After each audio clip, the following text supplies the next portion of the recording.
Good afternoon and welcome to Melbourne on VFL Grand Final Day. The eyes of this city and the nation are on the Melbourne Cricket Ground, Australia's most famous sporting stadium, as this afternoon Carlton and Hawthorn will fight for the 1987 VFL flag. The same teams were here this time last year when Hawthorn won its 6th premiership. And today the Hawks aim for consecutive flags for the first time in that great club's history. Carlton, on the other hand, the beaten team this time last year, today going for its 15th flag, which would make it the most successful premiership winning club in VFL history, ahead of Essendon. Carlton currently sharing superiority with the Bombers at 14 flags apiece. It's going to be a great fight. Carlton successful in the second semi-final a fortnight ago against the Hawks, but on the other hand, and balancing that, the Hawks have had the wood over Carlton in recent encounters. The Blues have won only 2 of their last 12 against Hawthorn. So the stage set for the VFL Grand Final of 1987.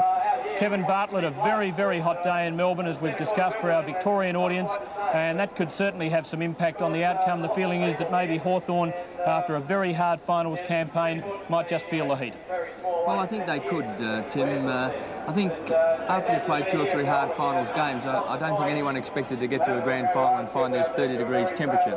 But of course, on the other hand, if you can get away to a good start, you can kick a few early goals and the confidence is riding high, often you don't feel tired in the legs. And maybe a side that's had the rest, if they're behind, lagging behind, well, then they can psychologically also feel that maybe they've got tired legs as well.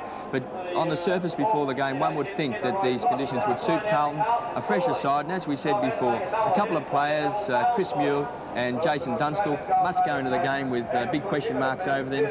Dunstall with an ankle injury, and of course Chris Muir carried off on a stretcher last week with what we thought was concussion, but Hawthorn said he was only winded. So I think there's a few players, including Dermot Brereton, who I thought last week at three-quarter time might have got a slight jab, a little injection, I think, in his hip from Dr. Terry Gay out there at Hawthorn. So maybe his fitness is not 100% also.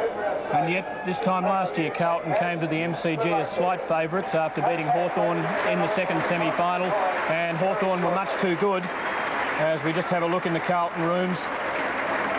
Well, David Rhys-Jones there, I would say, Tim, would have the job today of guarding Gary Buckenara. He had that job in the second semi-final and he did it particularly well. Don't be alarmed, Blues fans. This is pre-recorded. Ken Hunter and Stephen Kernahan are playing.